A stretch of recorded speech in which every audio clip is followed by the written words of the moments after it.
لا إله إلا الله وحده لا شريك له وأشهد أن محمدا عبده ورسوله اللهم صل وسلم على نبينا محمد صلى الله عليه وسلم وعلى آله وأصحابه ومن تبعهم بإحسان إلى يوم الدين. أما بعد.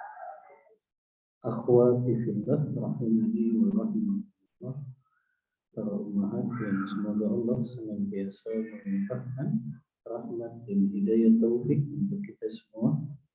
Alhamdulillah di pagi hari ini dengan izin dan pertolongan dari Allah kita bisa melanjutkan kembali kajian rutin kita masih mengkaji kitab Al-Qaulul Mufid ala Kitab Tauhid, perkataan yang bermanfaat, penjelasan dari kitab Tauhid yang ditulis oleh Syekh Muhammad bin Shalih Al-Utsaimin rahimahullah ta'ala. Kita masih membahas bab yang kedua, yaitu tentang fadlul tauhid wa ma yukaffiru minadh dzunub. Bab keutamaan tauhid dan dosa-dosa yang digugurkan karena sebab tauhid tersebut. Kita sudah membahas 3 dalil di dalam pembahasan bab keutamaan tauhid dan dosa-dosa yang digugurkan oleh tauhid. Kita lanjut dengan dalil selanjutnya, yaitu dalil yang keempat tentang keutamaan tauhid. Qala Syekhul Muallif rahimahullah ta'ala, berkata pengarang kitab ini Syekh Muhammad bin Shalih Al-Utsaimin rahimahullah, wa an Abi Sa'id Al-Khudri radhiyallahu anhu, dan dari sahabat Abu Sa'id Al-Khudri. Kenapa? Oh, bukan pakai ini, pakai itu juga. Oh, beda. Banyak sekali perangkatnya. Baik. Berarti nggak kedengeran dari tadi ya.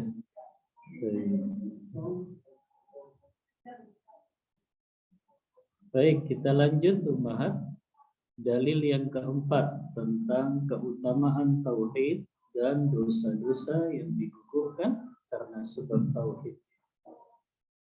Dalilnya adalah hadis dari sahabat Abu Sa'id Al-Khudri, semoga Allah senantiasa meridai beliau, an Rasulullah sallallahu alaihi wasallam qala, dari Rasulullah sallallahu alaihi wasallam beliau bersabda, qala Musa alaihi salam, berkata Nabi Allah Musa alaihi salam, ya Rabbi allimni syai'an azkuruka wa ad'uka bihi.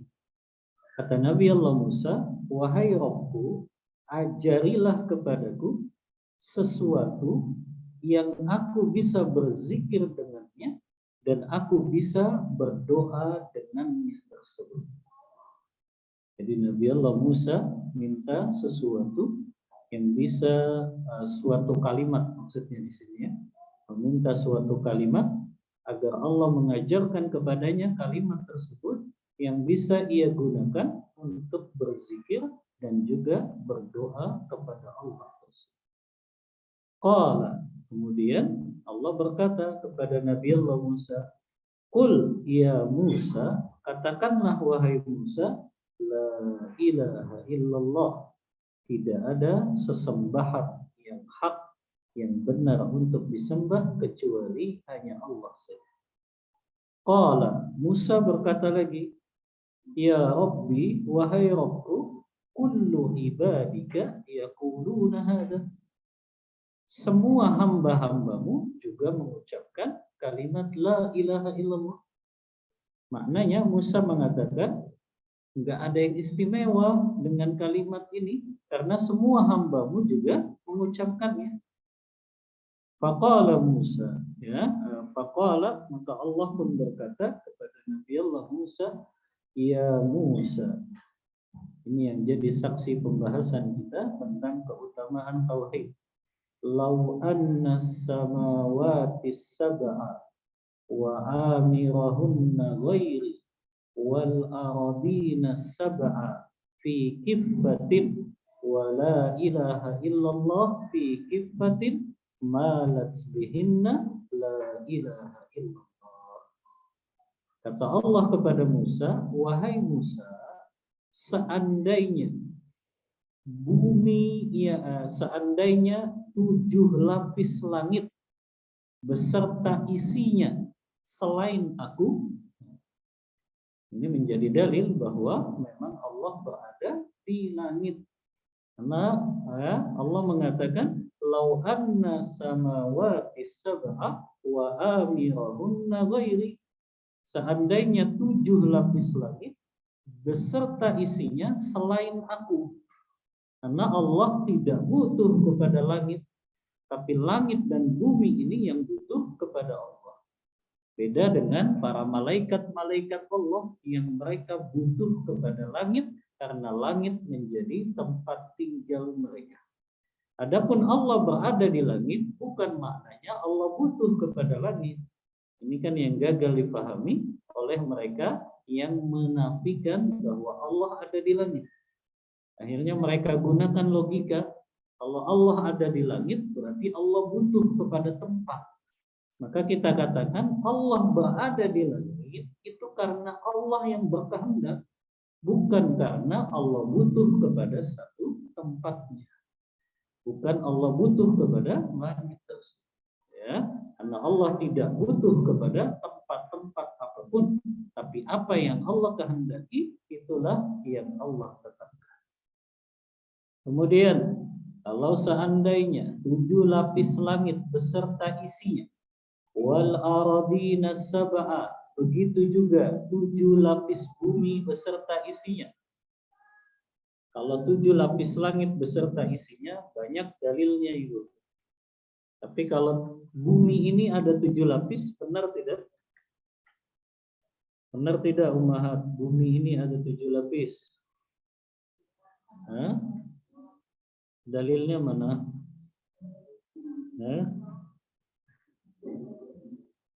Dalilnya mana? Bumi ini ada 7 lapis. Kalau 7 lapis langit kan banyak ayat-ayat. Di antaranya surah Al-Mu'minun ayat 86. Allah berfirman, "Qul man rabbus samawati sab'a." Katakanlah wahai Muhammad, siapa Rabb pemilik langit yang 7 lapis itu? Itu jelas, langit itu 7 lapis. Begitu juga kisah tentang Rasulullah yang mengalami mi'rajnya. Rasulullah kan berjumpa dengan para malaikat di 7 lapis langit. Ya, 7 lapis langit Rasulullah berjumpa dengan malaikat para nabi, beberapa nabi yang Rasulullah jumpai di tiap langit tersebut. Tapi kalau bumi, apa dalilnya bumi itu 7 lapis langit? Dalilnya surah At-Talaq ayat ke-12. Allah berfirman, Allahul ladzi khalaqa sab'a samawati wa minal ardi mithlahun. Dialah Allah yang menciptakan 7 lapis langit dan juga bumi yang semisalnya. Maknanya dan juga bumi yang semisalnya, maknanya sama. Bumi juga memiliki 7 lapis. Ya. Maka di sini Allah berkata kepada Musa, kalau seandainya 7 lapis langit beserta isinya selain aku, dan 7 lapis bumi beserta isinya ditimbang di salah satu daun timbangan, dan kalimat la ilaha illallah berada di daun timbangan yang lain, malat bihinna la ilaha illallah, maka pasti masih lebih berat kalimat la ilaha illallah dibandingkan timbangan 7 lapis langit dan 7 lapis bumi beserta isinya. Ini menunjukkan besarnya pahala pahala dari kalimat la ilaha illallah.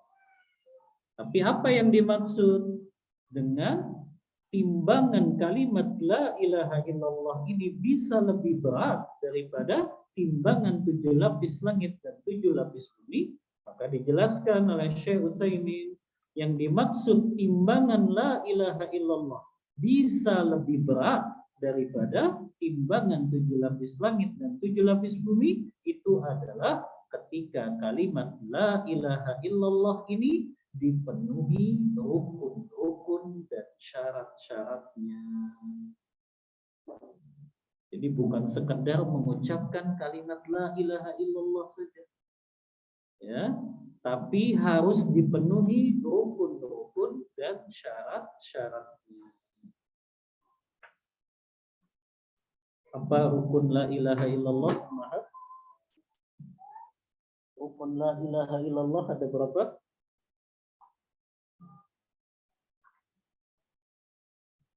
Berapa umahat rukun la ilaha illallah? Ada 2. Yang pertama, an-nafyu, menafikan segala sesembahan selain Allah. Yang kedua, al-itsbat, menetapkan hanya Allah saja yang berhak dan benar untuk disembah. Rukunnya ada 2. Sekarang syarat-syarat kalimat la ilaha illallah. Ada berapa umahat? 7. Yang pertama,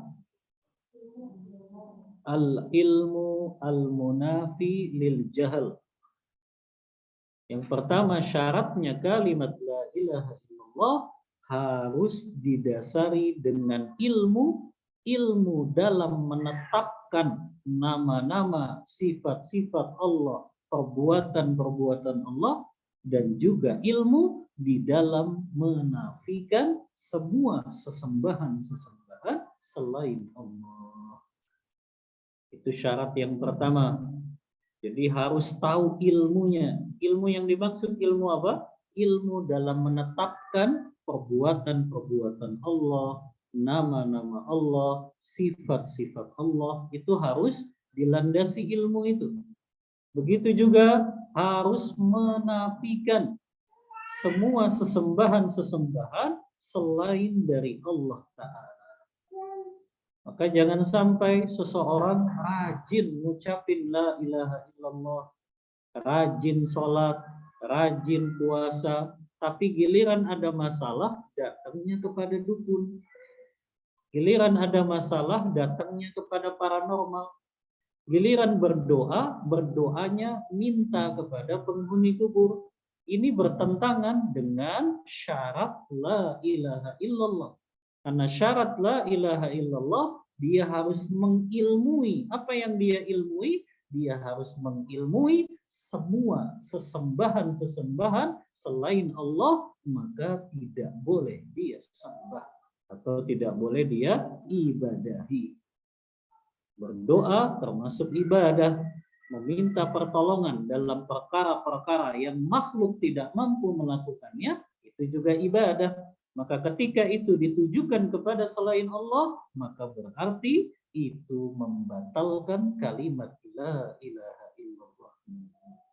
Pertentangan ya antara kalimat yang dia ucapkan dengan perbuatan yang dia lakukan. Maka ini syaratnya ya. Yang pertama adalah mengilmui ketika kita menetapkan kalimat la ilaha illallah dan juga kita menafikan segala sesembahan selain. Apa dalilnya? Dalilnya apa Ibu? Surah yang sering dibacakan tentang berilmu terlebih dahulu sebelum berucap dan berbuat, firman Allah Ta'ala dalam surah Muhammad ayat 19, fa'lam annahu la ilaha illallah wastaghfir li dzambik. Berilmulah terlebih dahulu, sesungguhnya tidak ada sesembahan yang hak kecuali Allah. Begitu juga dalam surah Az-Zukhruf Allah berfirman, illa man syahida bil haqqi wa hum ya'lamun, kecuali mereka yang mengetahui, mengilmui tentang hak-hak Allah Ta'ala dan mereka meyakininya. Maka di sini harus ada ilmu ketika kita memahami la ilaha illallah. Ya. Bahkan ada jaminan dari Rasulullah, orang yang wafat dalam keadaan dia berilmu tentang kalimat la ilaha illallah. Artinya ilmu tadi ya, ilmu dalam menetapkan nama Allah, sifat-sifat Allah, perbuatan-perbuatan Allah, dan ilmu dalam menafikan semua sesembahan selain Allah. Ada jaminan dari Rasulullah dalam hadis riwayat Bukhari dalam kitab sahihnya. Rasulullah bersabda, man mata wa huwa ya'lamu annahu la ilaha illallah dakhalal jannah. Dijamin sama Rasulullah. Kata Rasulullah, siapa yang wafat dan dia dalam keadaan berilmu tentang kalimat la ilaha illallah, maka dia akan masuk ke dalam surga. Ini pentingnya kita memahami hakikat kalimat la ilaha illallah, rukun-rukunnya, syarat-syaratnya. Kalau kita wafat dalam keadaan berilmu seperti itu menjamin seseorang masuk ke dalam surganya. Ini syarat yang pertama. Syarat yang kedua apa? Kalimat la ilaha illallah al-yaqin. Kalau yakin lawannya apa, Umaha? Lawannya yakin apa? Asyak, keraguan. Maknanya ketika kita mengucapkan kalimat la ilaha illallah tidak boleh ada keraguan dan kebimbangan. Karena orang-orang yang ragu dengan kalimat-kalimat Allah itu hanyalah orang-orang munafik saja. Yang di dalam hatinya ada kemunafikan. Makanya Allah berfirman dalam surah Al-Hujurat ayat yang ke-15. Kata Allah, innamal mu'minuna alladzina amanu billahi wa rasulihi thumma lam yartabu wajahadu bi amwalihim wa anfusihim. Kata Allah Ta'ala, sesungguhnya orang-orang yang beriman itu hanyalah orang-orang yang betul-betul beriman kepada Allah dan Rasulnya, dan mereka tidak memiliki keraguan-raguan, dan mereka berjihad dengan harta dan jiwa mereka di jalan Allah. Maka ini makna dari yakin, nggak boleh ada keraguan. Termasuk keraguan terhadap ayat-ayat Allah. Orang yang meragukan satu ayat saja dari yang Allah sampaikan, itu sama dengan mengikis tauhidnya. Artinya kalimat la ilaha illallah ini nggak sempurna.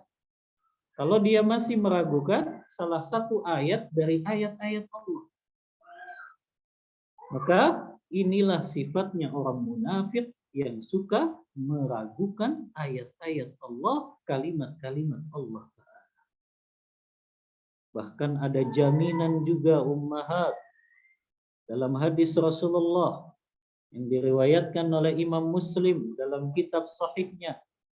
Rasulullah pernah bersabda, man laqita min wara'i hadzal haqid yashhadu an la ilaha illallah mustayqinan biha qalbuhu fabashshirhu bil jannah. Kata Rasulullah ya dalam hadis riwayat Muslim dalam kitab sahihnya. Rasulullah mengatakan, barang siapa yang engkau temui di balik penghalang dinding ini, yang dia bersyahadat mengucapkan kalimat la ilaha illallah dan di dalam hatinya yakin terhadap kalimat la ilaha illallah tersebut, maka berilah kabar gembira karena baginya adalah surganya Allah. Maka ini syarat yang kedua. Harus ada keyakinan ketika kita mengucapkan la ilaha illallah, yakin tidak ada sesembahan yang hak kecuali Allah saja. Tidak ada yang memiliki sifat-sifat yang bisa menyamai dengan sifat Allah. Tidak ada yang bisa melakukan perbuatan-perbuatan khusus yang itu hanya bisa dilakukan oleh Allah. Yang itu mencakup berarti tauhid rububiyah, tauhid uluhiyah, dan juga tauhid nama-nama dan sifat-sifat Allah. Ini yang ketiga, yang kedua ya. Yang ketiga apa ummahat? Syarat la ilaha illallah al-qabul. Apa artinya al-qabul? Menerima. Maknanya lawannya menerima apa? Penolakan. Ya, kalau orang sudah mengucapin kalimat la ilaha illallah tapi ada syariat Allah yang dia tolak, maka itu belum memenuhi syarat la ilaha illallah.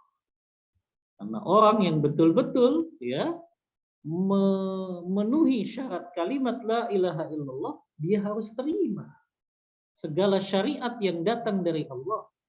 Dia harus menerima segala perintah-perintah Allah dan larangan-larangan Allah.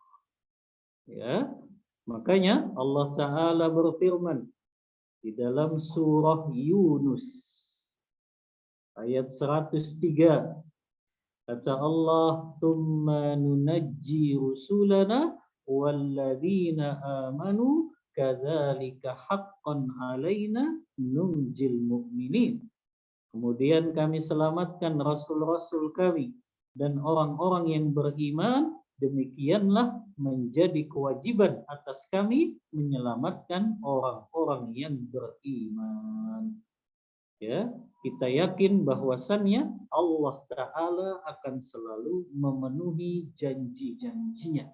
Di antaranya menyelamatkan, memberikan kemenangan kepada orang-orang yang beriman. Maka tidak boleh seseorang menolak beberapa ayat Allah, menolak beberapa hadis-hadis Rasulullah hanya karena nggak sesuai akal logika. Ya, maka ibu-ibu jangan pernah menolak hadis Rasulullah walaupun itu nggak sesuai logika. Saya kasih contoh ibu. Rasulullah bersabda dalam hadis yang sahih, "Idza waqa'a dzubabu fi ina'i ahadikum falyaghmishu fa inna fi ahadi janahaihi da'un wal akhar shifaa'un." Kata Rasulullah, apabila ada seekor lalat masuk ke salah satu minuman kalian, apa perintah Rasulullah, Ibu? Dicelupkan seluruhnya. Ibu-ibu ngamalin ini tidak? Ya. Kalau ada lalat masuk ke minumannya dicelupkan. Ya. Oh, jangan tolak logika, masa harus dicelupin? Ya. Ini kan perintahnya Rasulullah, falyaghmishu, celupkan semuanya. Karena di antara salah satunya ya, salah satu dari sayapnya lalat ini ada penyakit dan bagian yang lainnya sebagai kesembuhan atau syifa. Ya. Maka jangan ditolak dengan akal logika. Ya. Kalau memang itu perintah Allah, perintah Rasulullah, kita terima. Ya, walaupun terkadang bertentangan dengan logika kita. Karena mungkin nanti baru ketahuan tuh setelah dilakukan penelitian. Ya, setelah dilakukan penelitian baru orang sadar, oh iya ya, ternyata betul hadis Rasulullah. Ya, maka ini syarat yang ketiga, harus menerima. Yang keempat apa? Ummahat al-inqiyad, tunduk dan patuh. Orang yang mengucapkan la ilaha illallah wajib patuh terhadap syariat Allah, taat pada hukum-hukum Allah, dan berserah diri kepada aturan-aturan Allah. Maka jangan sampai dia ngucapin la ilaha illallah tapi nggak mau diatur oleh syariat Allah. Orang-orang liberal kan begitu. Ya, mereka pengennya syariat Allah ngikutin hawa nafsu mereka. Akhirnya di otak-atik syariat Allah tersebut. Di otak-atik hukum-hukum Allah tersebut. Di otak-atik aturan-aturan Allah tersebut karena mereka menganggap nggak sesuai dengan kepentingan mereka, nggak sesuai dengan hawa nafsu mereka. Ya, makanya terkadang kan muncul seperti itu juga, ya, di dalam diri kita ketika sudah tahu hukum Allah seperti itu, akhirnya nyari pembenaran-pembenaran, dalil-dalil yang membolehkannya kan biasanya gitu, Mas ya. Umahat sudah nanya nih ke salah seorang ustadz, apa hukumnya sih ustadz seperti ini? Padahal ustadz kebanyakan sudah mengatakan haram, masih nyari juga ustadz yang bisa mengatakan boleh. Ya, kan seperti itu kan. Nggak mau menerima hukum Allah, nggak mau menerima aturan Allah, itu berarti bermasalah di dalam kalimat la ilaha illallah. Ya, maka syarat kalimat la ilaha illallah yang keempat, patuh tunduk. Ya, sebagaimana firman Allah dalam surah Az-Zumar ayat 54, wa anibu ila rabbikum wa aslimulah, dan kembalilah engkau kepada Rabbmu dan berserah dirilah sebelum datang azab kepadamu. Ya. Yang kelima, apa syarat kalimat la ilaha illallah? As-sidq, jujur. Ini yang membedakan mukmin dengan munafik. Karena munafik ketika mengucapkan kalimat la ilaha illallah itu dengan dusta, di lisan saja, tapi di hati dan perbuatan tidak diamalkan. Makanya Allah berfirman dalam surah Al-Munafiqun, "Idza ja'akal munafiqun qalu nashhadu innaka la rasulullah wallahu ya'lam innaka la rasuluh wallahu yashhadu innal munafiqina lakadzibun." Kata Allah, apabila orang-orang munafik datang kepadamu wahai Muhammad, mereka berkata, kami mengakui sesungguhnya kamu Muhammad benar-benar Rasul Allah. Tapi Allah bantah itu dengan Allah mengatakan, Allah mengetahui bahwasannya engkau Muhammad benar-benar Rasulnya, dan Allah pun mengetahui sesungguhnya orang-orang munafik itu mereka berdusta. Artinya orang munafik itu ucapan la ilaha illallah, ucapan syahadatainnya hanya di lisan saja. Tidak dibuktikan dengan amal perbuatan.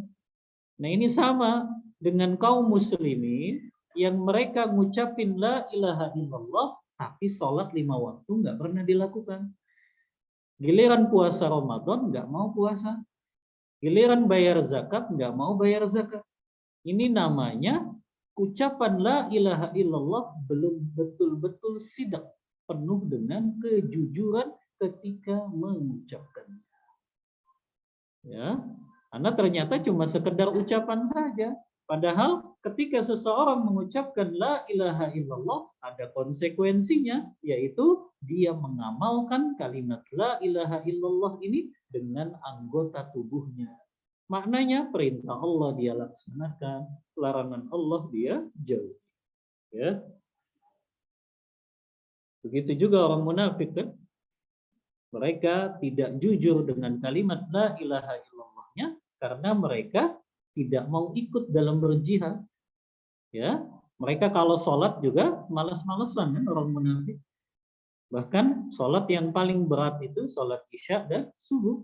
Yang hakikatnya semua sholat bagi orang munafik itu berat. Ya, makanya Allah mengatakan alladzina idza qamu ila sholati qamu kusala yura'unan nasa wa la yadhkurunallaha illa qalila. Kan begitu ketika Allah mensifati orang-orang munafik, mereka kalau mendirikan sholat, malas-malesan, semua sholat 5 waktu. Tapi yang paling berat lagi bagi mereka, sholat isya dan sholat subuh. Karena mereka nggak bisa berbuat riya pada saat itu. Ya, makanya keimanannya orang munafik itu hanya sekedar di lisan saja. Tapi dalam tatanan aplikasi amalan mereka tidak mengamalkan itu, dan itu sama dengan mereka tidak jujur mengucapkan kalimat la ilaha illallah. Yang keenam, al-ikhlas. Yang ikhlas ini harus ada dalam setiap amalan, apalagi dalam mengamalkan la ilaha illallah. Ya, lawannya ikhlas sudah riya. Artinya seseorang ketika mengucapkan kalimat la ilaha illallah, dia bersihkan semua amalan-amalannya dari yang namanya kesyirikan, baik syirik besar maupun syirik kecil. Ya, syirik besar berarti menjadikan amal ibadahnya untuk selain Allah, menyembelihnya untuk Nyi Roro Kidul, nyembelihnya untuk sedekah bumi, nyembelihnya untuk patung-patung. Ini syirik besar. Atau dia lakukan ibadah tapi untuk meraih pujian, untuk diperdengarkan. Yang ini juga jatuh ke dalam syirik kecil. Atau menjadikan amal ibadahnya untuk meraih keuntungan dunia.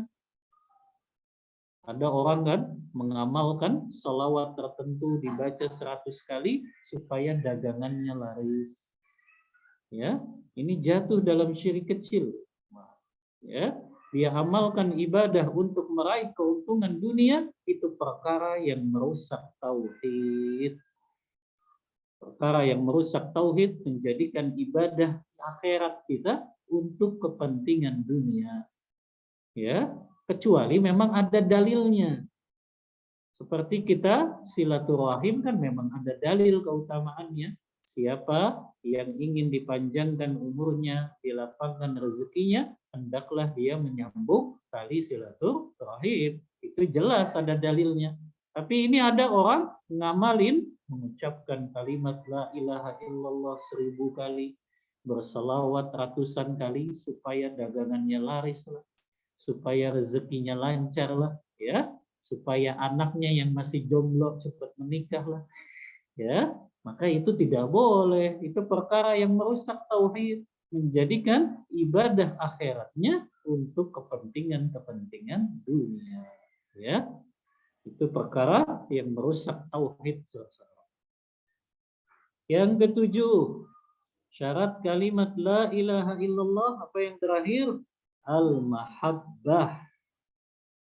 Al-mahabbah artinya penuh rasa cinta. Ketika mengucapkan kalimat la ilaha illallah, wajib seorang hamba mencintai Allah, mencintai Rasulullah, mencintai agama Islam, dan mencintai para ahli tauhid. Jadi orang-orang yang mereka betul-betul mengamalkan syarat la ilaha illallah, mereka harusnya mencintai ahlu tauhid. Mencintai orang-orang yang senantiasa mentauhidkan Allah. Bukan malah dia benci orang yang mentauhidkan Allah. Berarti bermasalah itu kalimat la ilaha illallah. Ya, karena orang yang mengamalkan syarat la ilaha illallah ini harusnya dia mencintai para ahli tauhid. Ya, dia cintai perintah Allah, dia cintai syariat Allah, ya. Itu konsekuensinya. Sebaliknya, kalau kalimat la ilaha illallahnya ini justru tidak sempurna, akhirnya dia benci dengan syariat Allah. Dia benci dengan para ahli tauhid, ya. Dia benci dengan perintah dan larangan-larangan Allah. Yang ini menjadikan kalimat la ilaha illallahnya tidak sempurna. Kalau tidak sempurna berarti tadi ummahat tidak bisa mengalahkan imbangan 7 lapis langit dan 7 lapis bumi tadi. Maka timbangan kalimat la ilaha illallah yang bisa mengalahkan timbangan 7 lapis langit dan 7 lapis bumi beserta isinya adalah kalimat la ilaha illallah yang diamalkan beserta rukun-rukun dan syarat-syaratnya. Ini baru bisa menjadi lebih berat daripada 7 lapis langit dan 7 lapis bumi. Baik, ini hadis atau dalil yang keempat tentang keutamaan tauhid. Kalimat tauhid la ilaha illallah bisa menjadi lebih berat di timbangan yaumil mizan nanti kalau kalimat la ilaha illallah tersebut diamalkan dengan rukun-rukun dan syarat-syaratnya. Ada hadis lain yang semakna dengan ini umat, hadis tentang bitokoh kan? Umat sering dengar hadis bitokoh ini. Ya, yang Rasulullah mengatakan ada seseorang yang didatangkan oleh Allah pada hari kiamat. Lalu dia membawa ya catatan 99 dosa. Yang dosa-dosa itu diantaranya dosa-dosa besar. 99 kejahatannya dalam catatan tersebut. Allah pun berkata kepada hamba ini, apakah malaikat yang mencatat ini menzolimimu? Kata hamba ini, tidak wahai Allah. Ya, apakah ya engkau ada uzur sehingga engkau melakukan dosa-dosa ini? Kata hamba ini, tidak wahai Allah. Ya, maka pada saat itulah Allah mengatakan engkau masih memiliki satu kartu kebaikan. Ya, yang satu kartu ini bila ditimbang dengan 99 catatan amal burukmu tersebut masih bisa lebih berat dibandingkan 99 dosa-dosa yang kau lakukan. Maka Allah pun mengeluarkan bitokoh kalimat asyhadu an la ilaha illallah wa asyhadu anna muhammadar rasulullah. Maka hadis yang semakna ya dengan itu juga diriwayatkan oleh Imam Tirmidzi dalam kitab Sunannya. Ya. Selanjutnya dalil yang kelima. Ini dalil yang terakhir tentang keutamaan tauhid dan dosa-dosa yang digugurkan oleh tauhid. Dalilnya adalah walid Tirmidzi wa hassanahu, hadis riwayat Tirmidzi dan Imam Tirmidzi menghasankan hadis ini.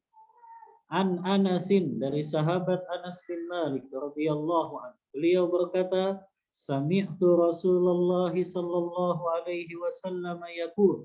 Aku mendengar Rasulullah sallallahu alaihi wasallam bersabda, qala Allah ta'ala. Allah Ta'ala berfirman. Ini namanya hadis apa ummahat?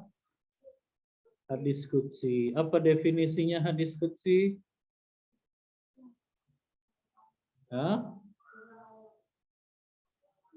Lafaz dan maknanya dari Allah. Kalau lafaz dan maknanya dari Allah langsung, apa bedanya dengan Al-Quran?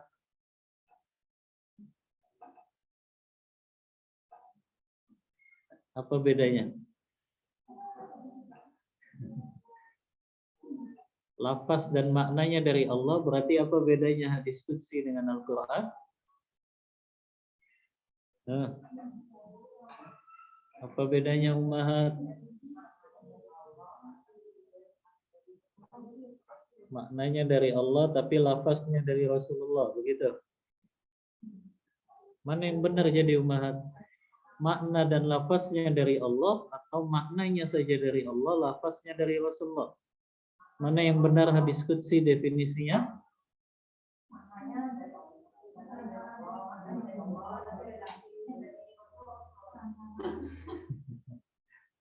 Iya, ulama memang berbeda pendapat tentang definisi hadis qudsi. Ada sebagian ulama yang berpendapat makna dan lafaznya dari Allah. Itu hadis qudsi. Ya. Tapi ada sebagian ulama, Syekh Utsaimin lebih menguatkan ini, bahwasannya hadis qudsi itu maknanya dari Allah langsung, tapi lafaznya, redaksinya tetap dari Rasulullah. Ya, maka hadis qudsi itu beda tidak dengan Al-Quran? Beda. Apa bedanya hadis qudsi dengan Al-Quran?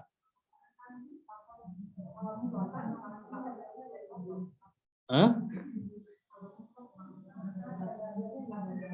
Nah, yang pertama, Al-Quran itu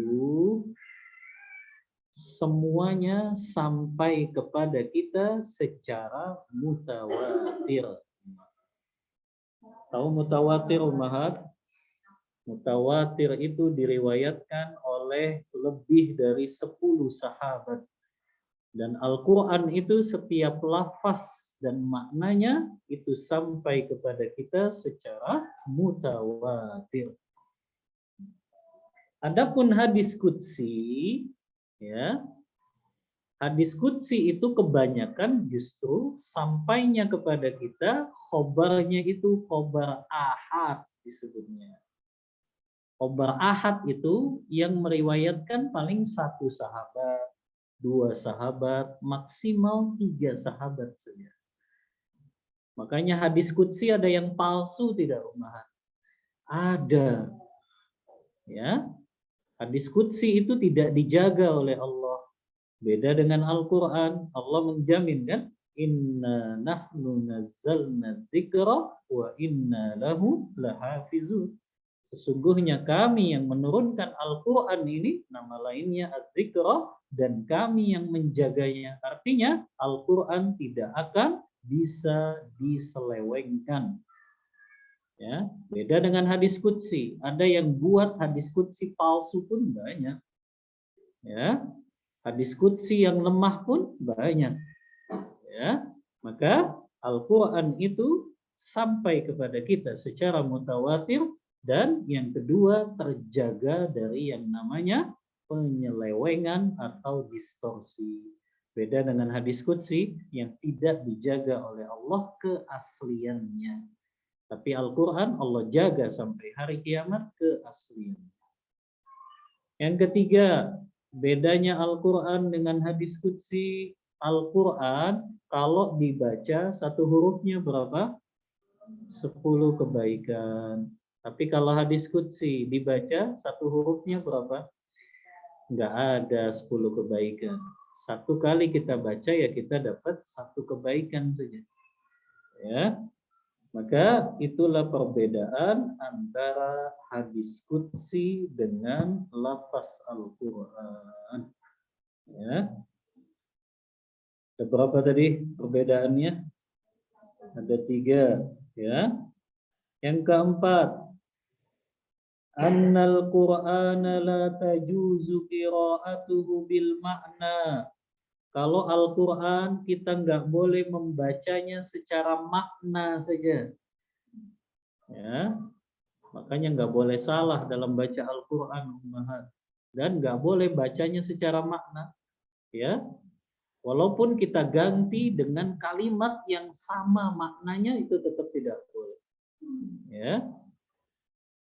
Adapun hadis qudsi boleh diganti dengan makna yang penting masih memiliki makna yang sama.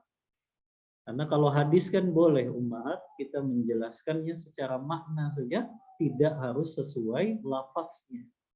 Tapi kalau Al-Quran tidak, harus disampaikan sesuai lafaz Al-Quran tersebut dan tidak boleh secara makna saja. Ini perkataan, ini perbedaan yang keempat. Yang kelima, annal Qur'ana tushra'u qira'atuhu fis shalah ma la tasihhu shalah biduni qira'atih bi khilafil ahadis al-qudsiyah. Al-Quran disyariatkan untuk dibaca di dalam sholat.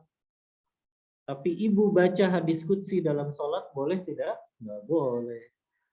Ya, maka ini juga perbedaan Al-Quran dengan hadis qudsi. Kalau Al-Quran memang disyariatkan dibaca di dalam sholat, tapi hadis qudsi tidak disyariatkan. Yang keenam, Annal Qur'ana la yamassuhu illa tahir bi khilafil ahadis al-qudsiyah.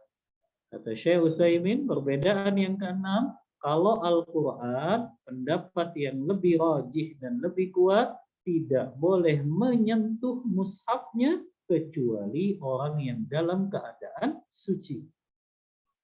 Maksudnya menyentuh secara langsung ummahat ya. Adapun ummahat dalam keadaan haid, maka boleh menyentuhnya, tapi ada penghalangnya. Dengan sarung tangan kah, dengan kain kah, ya itu boleh. Tapi menyentuhnya langsung dalam keadaan haid atau dalam keadaan junub maka haram hukumnya. Beda dengan ummahat dalam keadaan haid bawa kitab hadis yang di dalamnya ada hadis qudsinya. Boleh tidak? Boleh. Ya, karena membawa kitab hadis itu tidak disyaratkan harus dalam keadaan suci.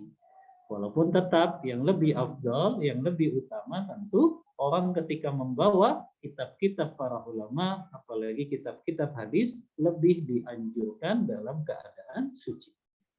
Tapi artinya tidak diharuskan, tidak diwajibkan.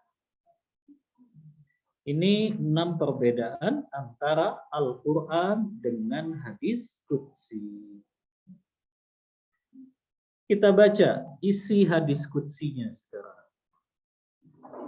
Yaqulu, Rasulullah berkata, qala Allah Ta'ala, Allah Ta'ala berfirman, ya bena Adam, wahai anak Adam, wahai manusia, lau ataitani bi qurabil ardi khataya, thumma lakitani la tusyriku bi syai'a la ataituka bi qurabiha maghfiratan. Allah berkata kepada hamba-hambanya, wahai anak Adam, seandainya engkau datang kepadaku dengan membawa dosa sepenuh bumi ini, kemudian engkau berjumpa denganku, maknanya engkau wafat, dalam keadaan tidak menyekutukan aku dengan sesuatu apapun, maka aku akan datang kepadamu dengan membawa sepenuh bumi ampunan. Subhanallah, ini keutamaan tauhid ummahat. Ya, selama kita wafat tidak membawa kesyirikan. Yang dimaksud tidak bawa syirik besar, tidak bawa syirik kecil. Ya, tapi kalau masih bawa syirik kecil, keutamaan ini nggak bisa kita dapatkan. Maka kita berusaha selalu nggak pernah riya dalam ibadah, tidak pernah sum'ah dalam ibadah, ingin ibadahnya didengarkan di hadapan orang lain, dipuji-puji, ingin meraih komen-komen, ya, maka itu jatuh dalam syirik kecil. Makanya syaratnya mendapat sepenuh ampunan bumi ini dari Allah, kalau kita wafat tidak jatuh dalam syirik besar dan tidak jatuh dalam syirik kecil. Balasannya apa? Ampunan Allah sepenuh bumi ini. Subhanallah. Bukan sepenuh Cikarang, umat. Cikarang itu kecil, Jawa Barat itu kecil, tapi Allah katakan, aku akan datang kepadamu membawa ampunan sepenuh bumi. Yang jadi pertanyaan, yang diampuni Allah di sini dosa kecil atau dosa besar juga? Dosa kecil saja atau dosa besar juga, umat? Makna hadis ini, aku akan membawa kepadamu sepenuh bumi ampunan.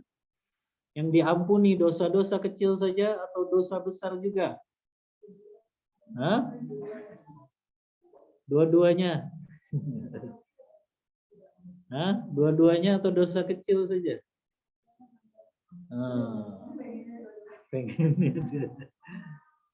Wallahu a'lam. Kalau kata Syekh Ibrahim Ar-Ruhaili yang Anda dapatkan ketika daurah kemarin, makna hadis ini Allah mendatangkan ampunan untuk dosa kecil dan juga dosa besar. Subhanallah. Keutamaan tauhid umat. Tapi syaratnya tadi, kita wafat berjumpa dengan Allah dalam keadaan tidak membawa dosa syirik besar dan dosa syirik kecil. Ya, kalau syirik besar mungkin bisa umat, ya. Tapi syirik kecil ini yang seringkali jatuh ke dalam diri kita. Maka kita sering-sering bertaubat di dalam setelah melakukan ibadah ini.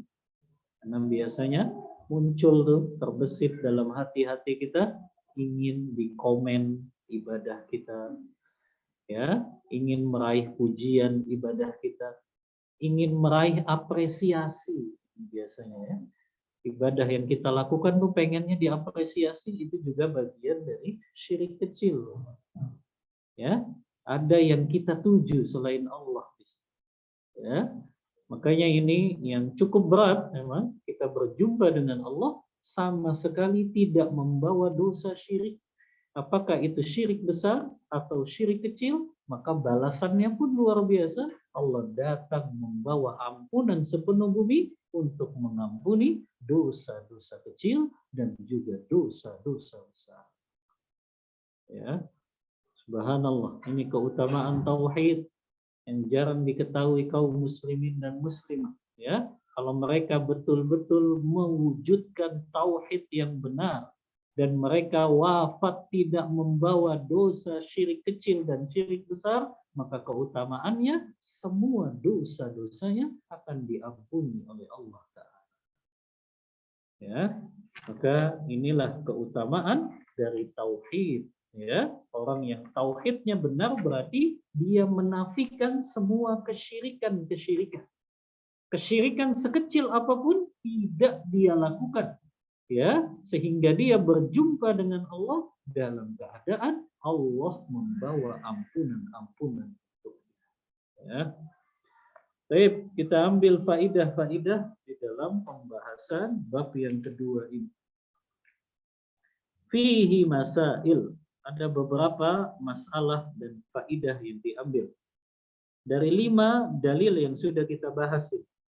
Al-ula, yang pertama, sa'atu fadlillahi ta'ala, begitu luasnya karunia Allah Ta'ala. Karena di hadis yang kedua, ya, yang Rasulullah mengatakan adkhalahullahu jannah ala ma kana minal amal. Di antara keutamaan tauhid, Allah akan masukkan orang yang mentauhidkan Allah tersebut ke dalam surganya dengan amal apapun yang ia lakukan. Tapi syaratnya 5 itu, ya, dia lapalkan. Man syahida alla ilaha illallah. Siapa yang bersaksi. Bersaksi di sini maknanya apa? Berilmu dan meyakini tidak ada sesembahan yang hak kecuali hanya Allah saja dan tidak ada sekutu baginya. Ini yang pertama. Dia bersaksi, dia mengakui dengan ilmunya tidak ada sesembahan yang hak kecuali Allah. Yang kedua, dia meyakini Muhammad hamba Allah dan Rasulnya. Ini juga ummahat. Seringkali kita ini, ya, hanya mengetahui Muhammad itu utusan Allah. Akhirnya kita bersikap hulu, berlebih-lebihan, ya, sampai akhirnya menganggap Rasulullah memiliki sifat-sifat ketuhanan. Ini kan yang dilakukan sebagian kecil kaum muslimin yang mereka memahaminya Muhammad itu Rasulullah.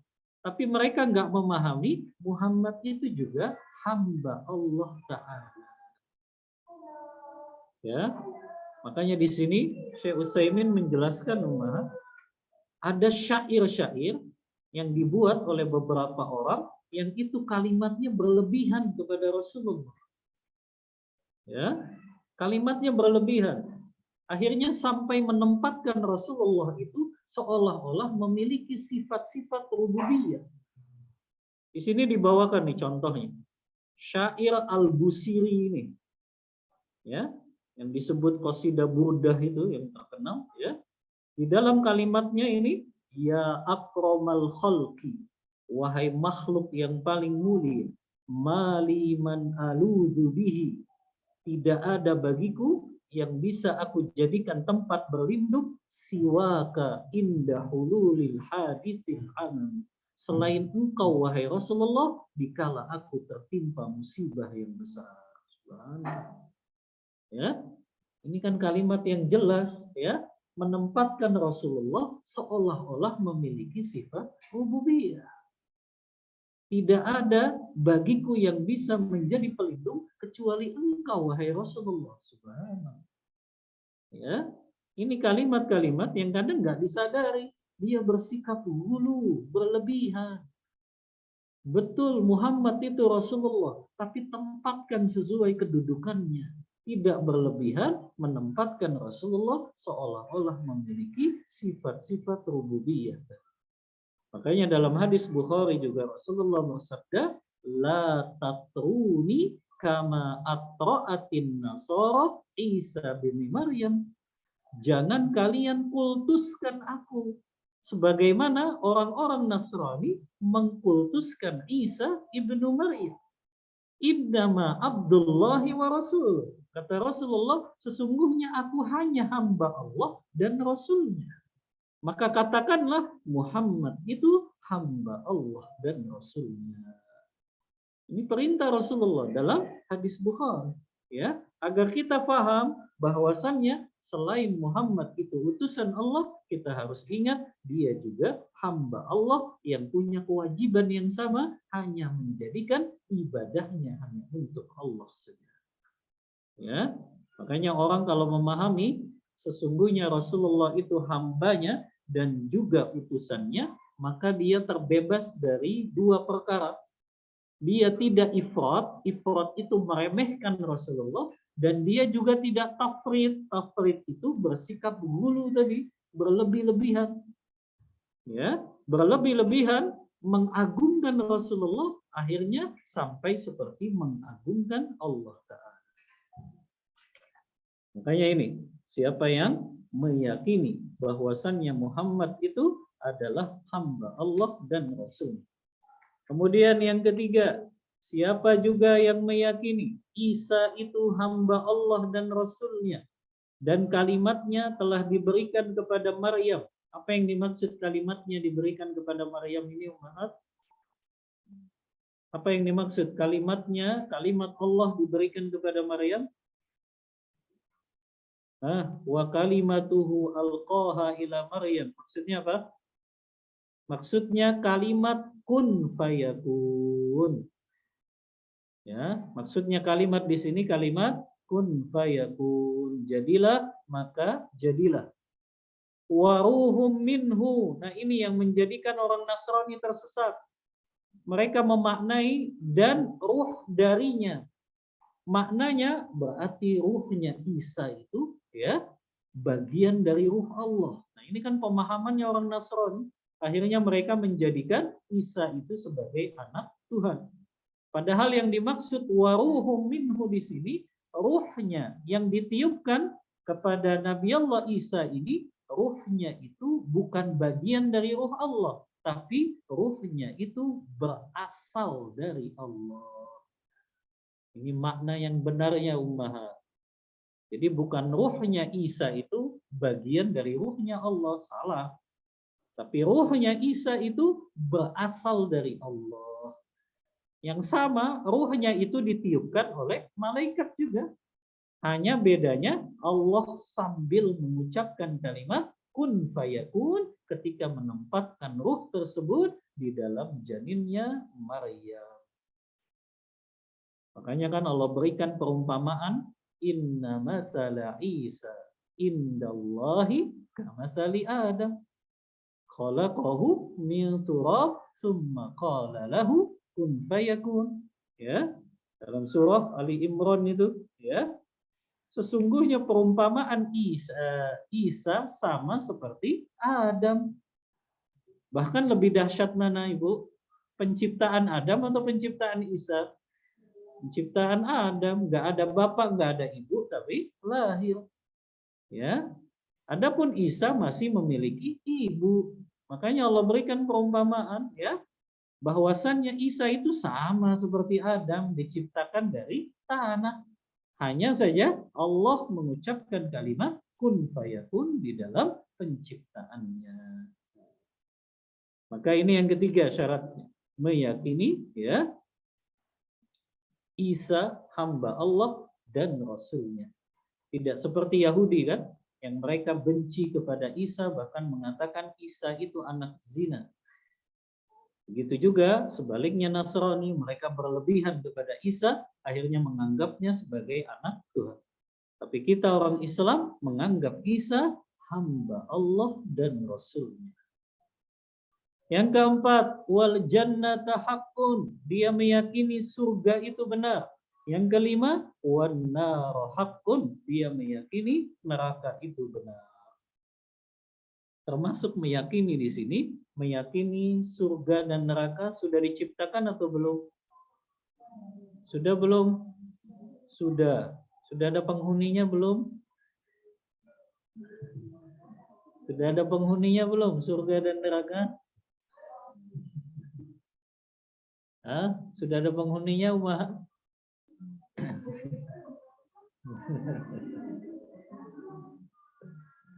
Nah, apakah surga dan neraka sudah ada penghuninya? Ini juga yang ulama akidah memang berbeda pendapat. Tapi mayoritas ulama mengatakan belum ada penghuninya. Baru surga dan nerakanya saja yang Allah siapkan. Karena ada dalilnya kalau Allah sudah ciptakan surga dan neraka, diantaranya surah Ali Imran itu ayat 131 dan 134 yang Allah mengatakan wasari'u ila maghfiratin min rabbikum wa jannatin arduha samawati wal ard uiddat lil muttaqin. Allah sudah siapkan surga itu untuk orang yang bertakwa. Ya. Sebaliknya wattaqun narallati uiddat lil kafirin. Takutlah kalian kepada neraka yang disiapkan untuk orang-orang yang kafir kepadanya. Ya. Maka pendapat lebih kuat belum ada penghuninya saat ini, bahwa surga dan neraka belum ada penghuninya karena belum ditegakkan yang namanya hisab.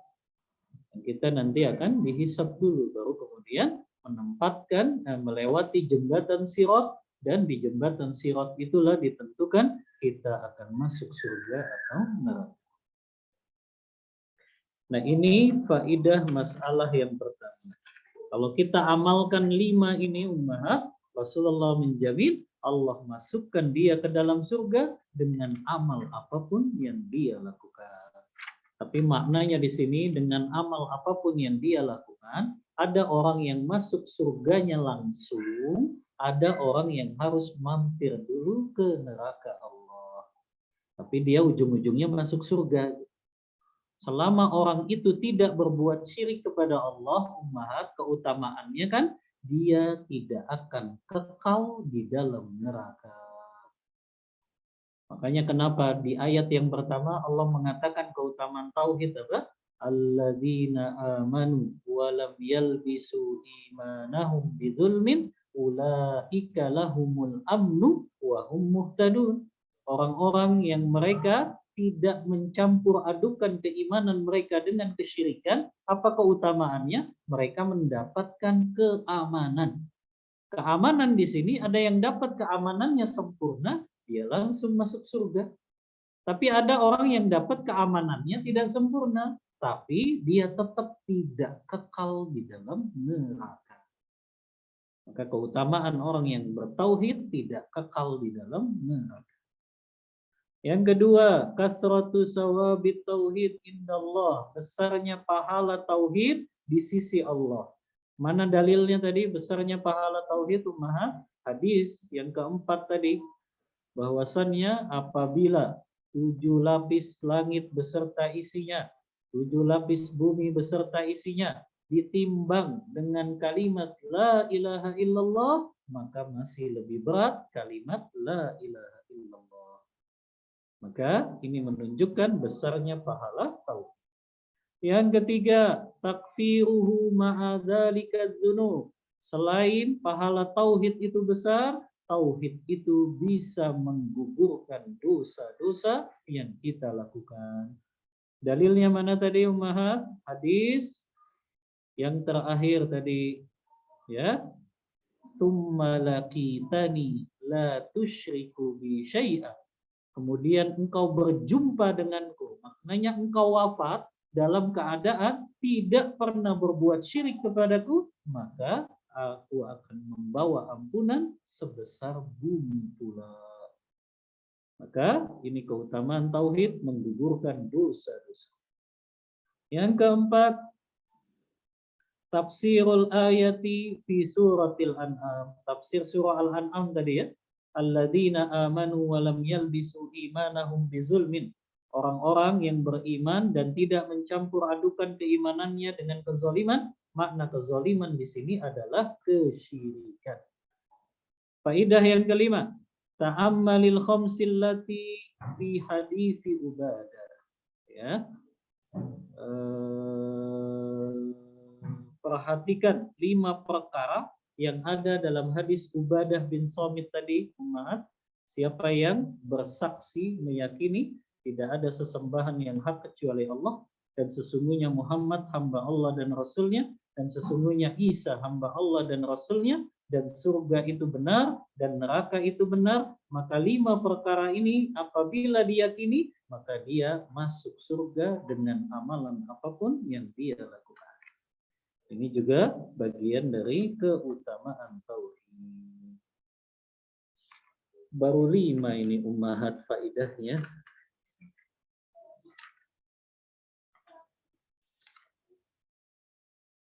Baik, cukup 5 dulu ummahat, ya. Faidah-faidah dari bab yang kedua ini. Bab yang ketiga nanti kita bahas di pertemuan selanjutnya, bab yang berjudul Man haqqaqat tauhid. Siapa yang mewujudkan tauhid ini, dakhalal jannata bighairi hisab. Dia akan masuk surga tanpa hisab.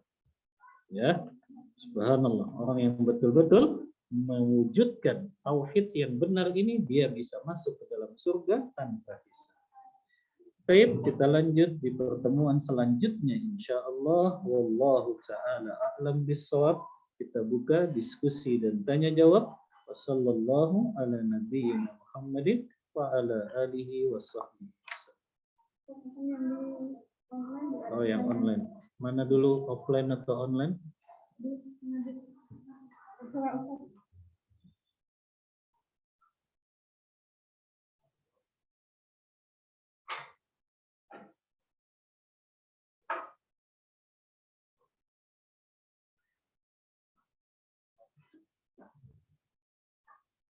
Baik, yang online.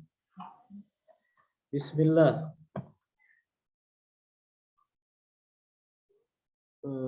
Izin bertanya, saya dan suami adalah perangkat DKM dan RT. Biasanya nanti akan ada acara malam nisfu Sya'ban. Apakah kalau kami turut serta membantu penyelenggaraan karena kami perangkat RT dan DKM masjid di lingkungan kami, apakah kami berdosa, Ustaz? Iya, jazakillah khairan. Pertanyaan yang sangat bermanfaat. Tapi ini keluar materi pertanyaannya. Yang pertama, keutamaan malam nisfu Sya'ban, ulama beda pendapat memang. Ada hadis yang palsu, ada hadis yang lemah. Yang Anda tahu, hadis yang disahihkan Syekh Albani hanya satu saja tentang keutamaan malam nisfu Sya'ban, yaitu innallaha ittala'a fi lailatin nisfi Sya'ban wa yughfaru jami'i khalqihi illa musyrik au musyahid. Allah Ta'ala akan melihat hambanya pada malam nisfu Sya'ban, dan Allah akan ampuni dosa-dosa hambanya tersebut kecuali 2 orang. Orang yang berbuat syirik menyekutukan Allah, dan yang kedua orang yang masih memiliki rasa benci dan permusuhan. Ini hadis memang disahihkan oleh Syekh Albani. Tapi maknanya di sini ulama memang menyebutkan adanya keutamaan malam nisfu Sya'ban. Tapi para ulama tidak menyebutkan adanya amalan-amalan tertentu yang harus kita lakukan pada malam nisfu Sya'ban. Jadi begitu maknanya ya. Betul, nisfu Sya'ban itu punya keutamaan malam. Tapi tidak ada amalan-amalan tertentu juga yang diperintahkan syariat untuk melakukan. Artinya, di malam nisfu Sya'ban kita tidak ada acara kumpul-kumpul kah, baca Al-Qur'an bareng kah, ya. Karena tidak ada ya panduannya dari ya para ulama-ulama yang mereka mengatakan malam nisfu Sya'ban itu ada keutamaan. Artinya apa? Ya sudah, kita beramal dengan amalan yang secara umum saja. Ya, beramal secara umum ya sudah, berarti kita sholat malam, ya, kita baca Al-Quran. Amalan-amalan yang kita lakukan sendiri-sendiri saja, itu pun dilakukan tidak bersama-sama. Maka wallahu a'lam, kalau acara ini justru dengan cara kumpul-kumpul di masjid gitu ya, dengan mengkhususkan malam tersebut, walaupun betul tadi ya, malam tersebut ada keutamaan, tapi tetap ibadahnya kita lakukan masing-masing saja. Ya, tapi kalau tadi dengan cara berkumpul ya di masjid, di lingkungan, yang itu akhirnya mengamalkan amalan yang mereka buat-buat sendiri, maka ini tidak dianjurkan untuk mengamalkan amalan seperti itu. Kalau membantunya gimana? Membantu untuk sekedar ya memberikan minuman saja sih nggak masalah, Mbak. Ya, barangkali mereka haus kan habis baca Al-Quran.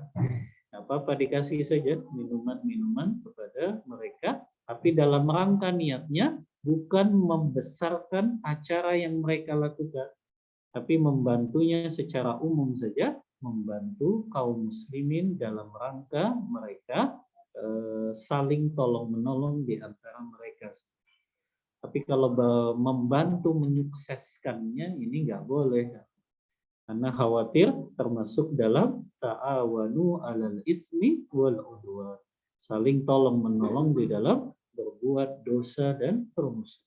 Ya, maka yang bisa palingnya memberikan konsumsi silakan ya, tapi tidak untuk ikut-ikutan di dalam acara tersebut. Wallahu ta'ala. Bagaimana menyikapi kerabat yang masih memahami agama dengan akal dan logika sehingga menolak dalil? Sampaikan kepada orang tersebut, sumber ilmu yang paling utama di dalam Islam adalah Al-Quran dan Sunnah Rasulullah yang sahih, bukan akal. Ya, bukan akal, karena akal kita ini lemah. Ya, dari mana kita tahu akal itu lemah? Ya, karena akal ini tidak bisa menjangkau perkara-perkara yang gaib sekaligus.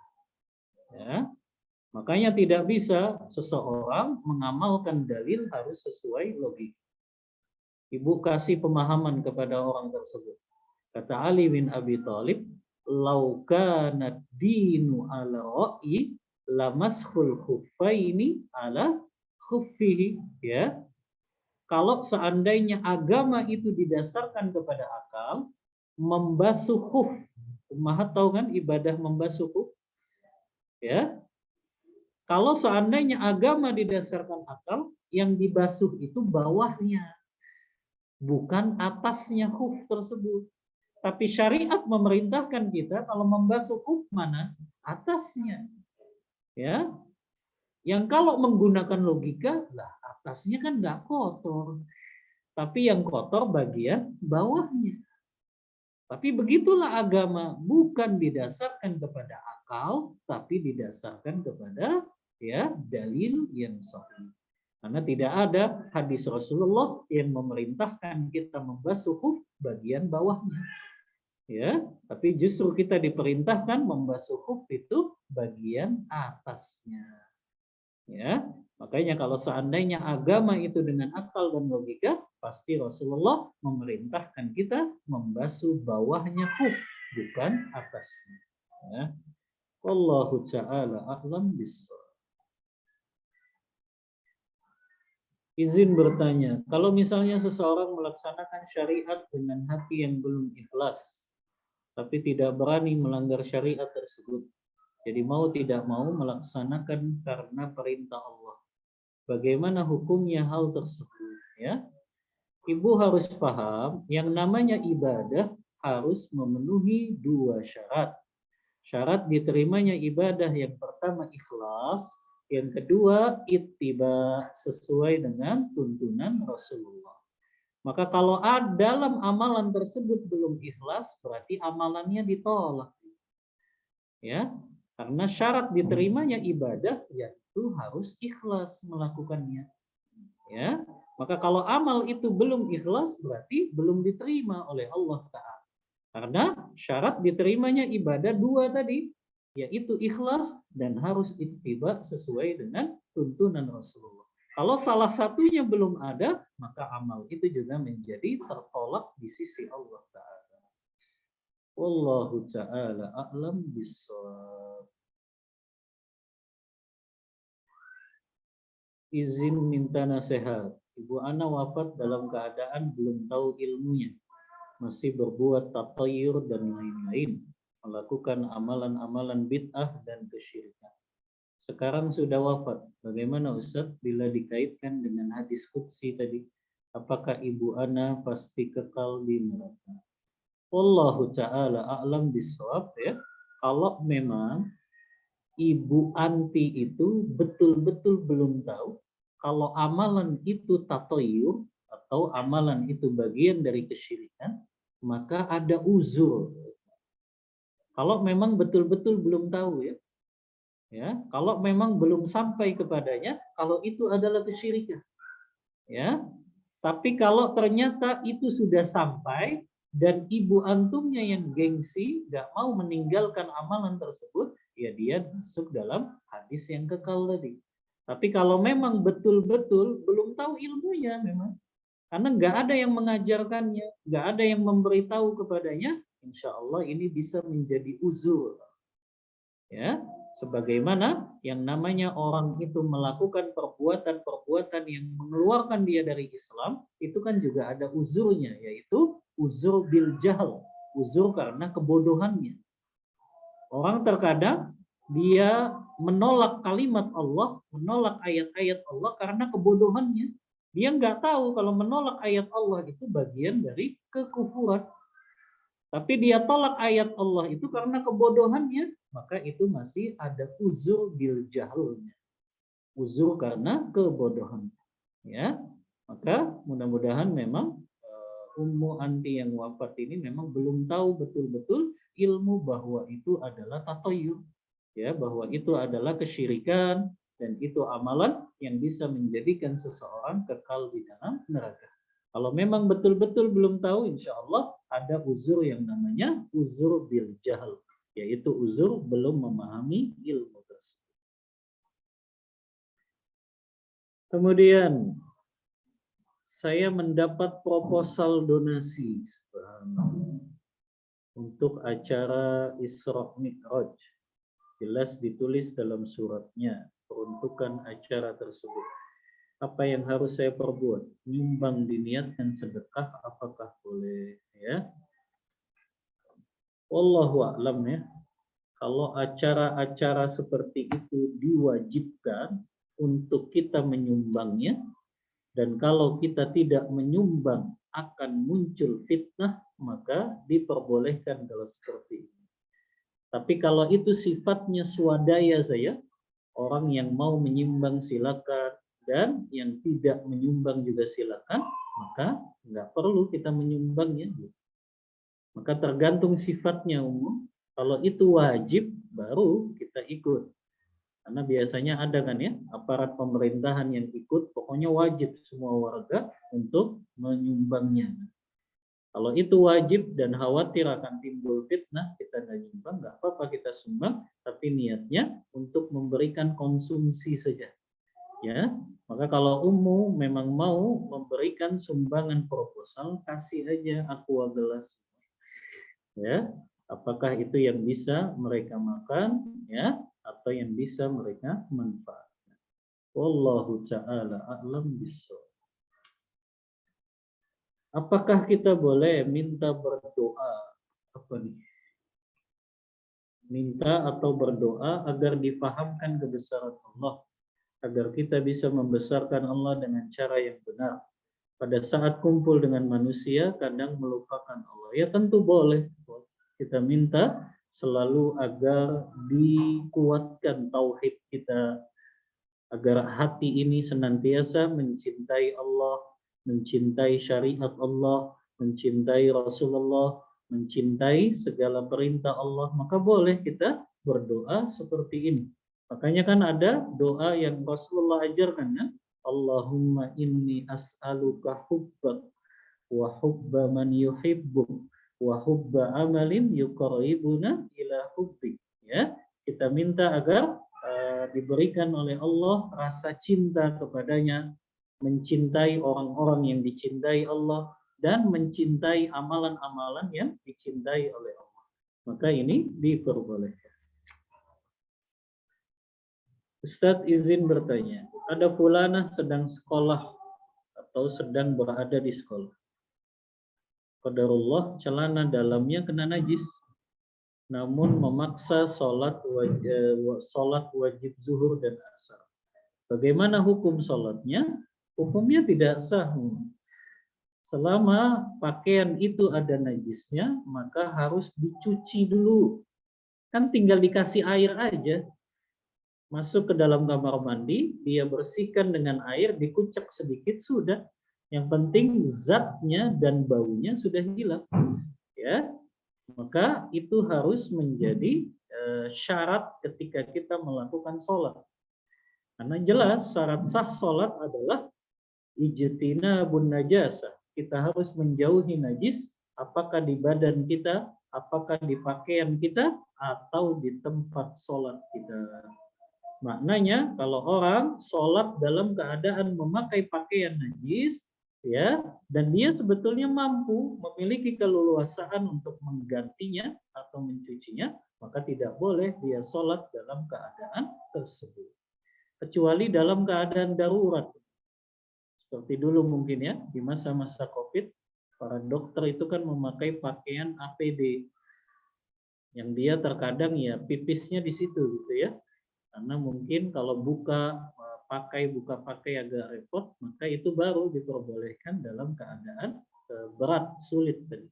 Tapi kalau dia dalam keadaan luang kok, ya leluasa gitu untuk bisa mencuci pakaian dalamnya, maka dia cuci dulu, dia kucek atau dia ganti, dia lepaskan sehingga pakaian yang dia pakai ketika sholat dalam keadaan suci. Wallahu ta'ala a'lam bishawab.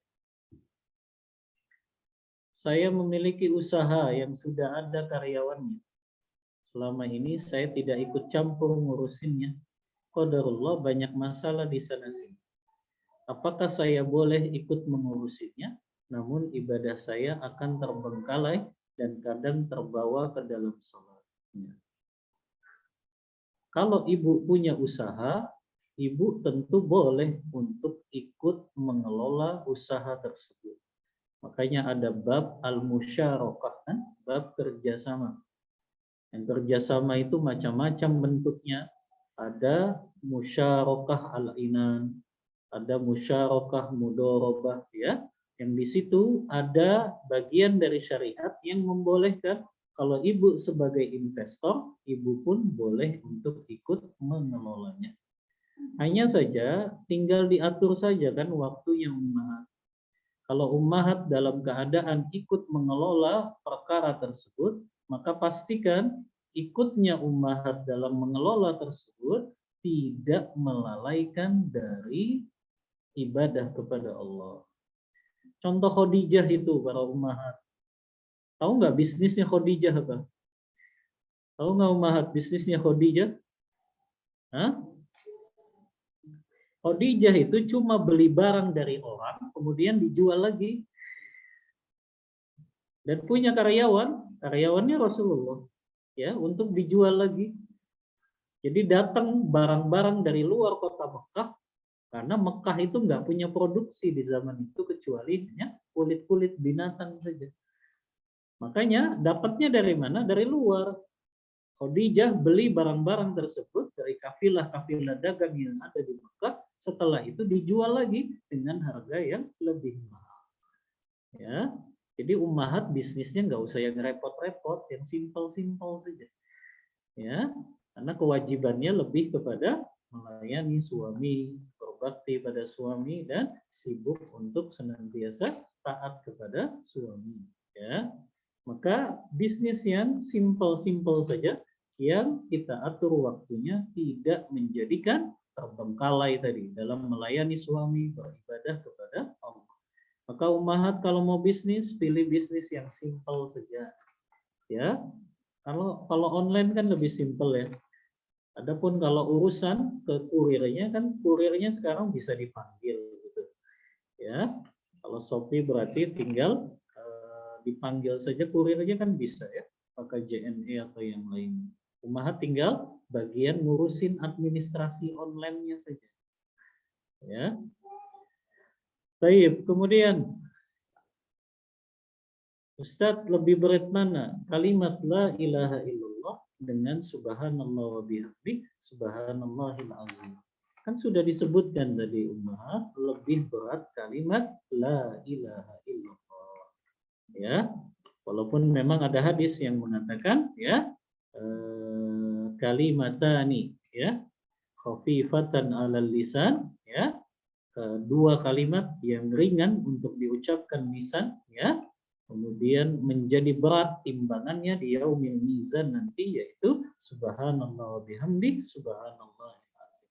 Tapi hadis ini ternyata dikhususkan lagi dengan hadis-hadis yang lain, yaitu timbangan kalimat la ilaha illallah itu jauh lebih berat timbangannya karena melebihi timbangan langit dan bumi.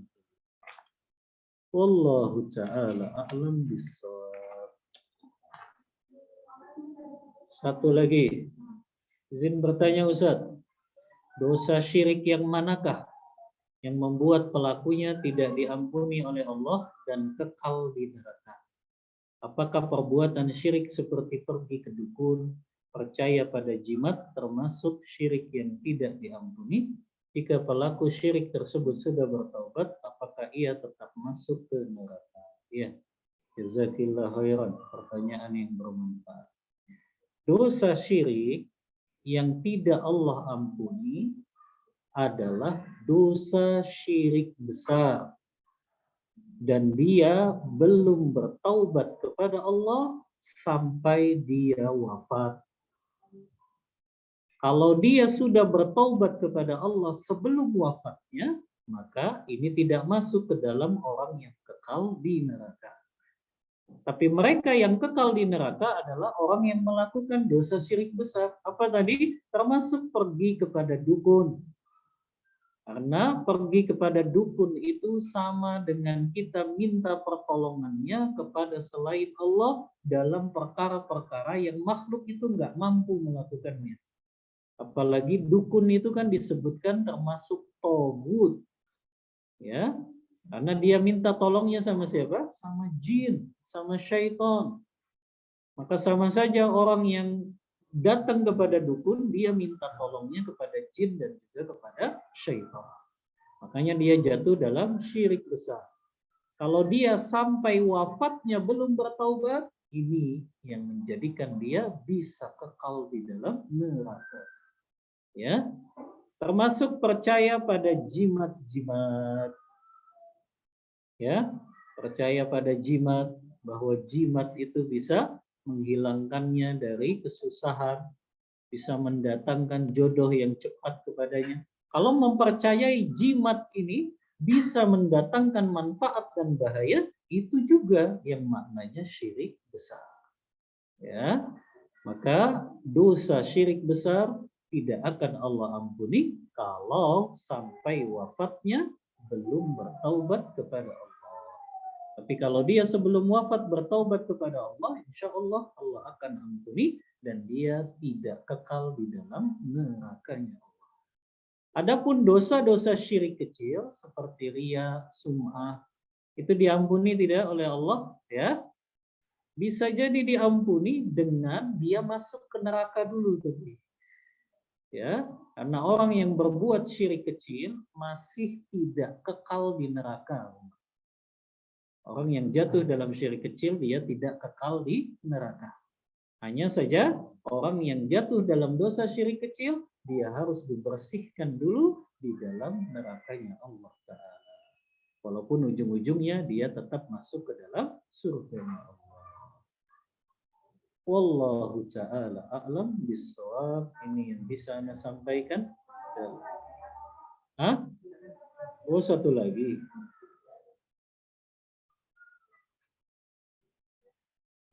Mohon nasihatnya Ustaz, jika seorang suami yang sangat royal. Royal itu bukan nama biskuit gitu. Royal kepada anak dan istri namun tidak royal dengan orang lain. Kalaupun sedekah kepada orang lain hanya sekedarnya. Alasan suami tersebut karena sedekah yang paling tinggi pahalanya adalah kepada istri dan anak. Mohon nasihatnya. Ya, jazakillah khairan. Memang betul, Umar.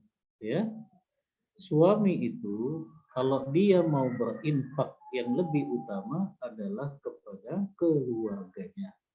Karena perkara nafkah untuk istri dan anak itu wajib hukumnya. Adapun dia bersedekah kepada fakir miskin, itu kan hukumnya tidak sampai wajib. Ya, beda dengan dia menafkahkan istri dan anaknya, menafkahkan orang tuanya, itu wajib, maka dia harus didahulukan. Tapi bukan berarti orang yang dia menafkahkan istri dan anaknya dan menafkahkan ibunya, kemudian dia nggak mau sedekah kepada orang lain. Ini juga makna yang keliru. Karena sebetulnya sebaik-baik sedekah itu, maaf, kalau kepada orang lain, itu dengan kita berwakaf. Itu sedekah yang paling baik sebetulnya. Ya, sedekah yang paling terus mengalirkan pahala itu kan kita melakukan wakaf. Maka kalau memang mau sedekahnya sekedarnya saja kepada orang lain, usahakan itu berupa benda yang bisa diwakafkan. Karena itu yang akan terus-menerus mengalirkan pahala. Jadi prioritasnya memang betul ya, menjadikan orang tua itu yang lebih utama. Sebagaimana firman Allah dalam surah Al-Baqarah ayat 215 itu, yas'alunaka madza yunfiqun, ya, qulil afwa falil walidaini wal aqrabina wal yatama wal masakin. Itu urutan kita memberikan sedekah. Yang pertama untuk orang tua kita yang kita sebut nafkah. Kemudian kerabat-kerabat kita, ya. Karena kerabat itu harus didahulukan dalam masalah sedekah. Baru kemudian orang lain yang tidak ada hubungan kerabat, baru kita sedekah kepada mereka. Jadi memang urutannya seperti itu. Kepada orang tua terlebih dahulu, setelah itu istri dan anak, setelah itu kerabat-kerabat dekat. Baru setelah itu sudah terpenuhi, baru kalau masih ada yang mau disedekahkan, silakan kepada orang lain. Wallahu ta'ala a'lam bissawab. Ada lagi tidak? Cukup ya? Baik, ini yang bisa Anda sampaikan. Mohon maaf bila ada kata-kata yang kurang berkenan di hati ummahat semua. Aqulu qawli hadza wa astaghfirullah li wa lakum. Wa sallallahu ala nabiyyina Muhammadin wa ala alihi wa sahbihi wasallam. Kita tutup kajian kita membaca doa kafaratul majlis. Subhanakallahumma wa bihamdika asyhadu an la ilaha illa anta astaghfiruka wa atubu ilaik. Walhamdulillahi rabbil alamin. Wassalamualaikum warahmatullahi wabarakatuh.